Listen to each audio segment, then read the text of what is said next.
চিন্তায় মহারাজ খুবই বিব্রত হয়ে পড়েছিলেন।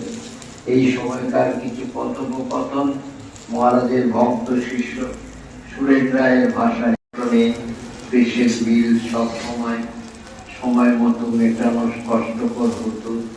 বার্ধক্যের দরুন চোখের যন্ত্রণাতে যতটা নয়, শ্রীমা সারদার এই পরিচালনা অব্যবস্থাতেই বেশি ছটফট করছিলেন। আমায় দেখে তিনি বলেছিলেন, দেখো শ্রীমা সারদার এই নিগ্রহ আমি আর সইতে পারছি না।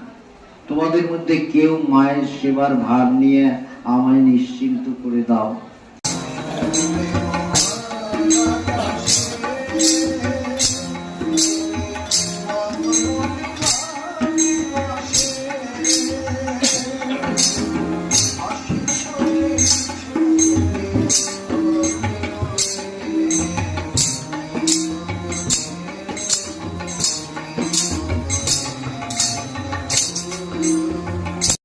পুরাণাদিতে আছে যে ৮০ লক্ষ জনে পার করে আমরা মনুষ্য জন্ম পেয়েছি।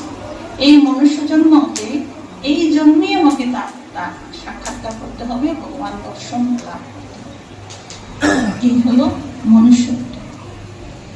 আর মনুষ্যত্ব, আমি মানুষ হয়েছি কিন্তু মুক্ত হওয়ার ইচ্ছা আছে কিনা, যদি হয়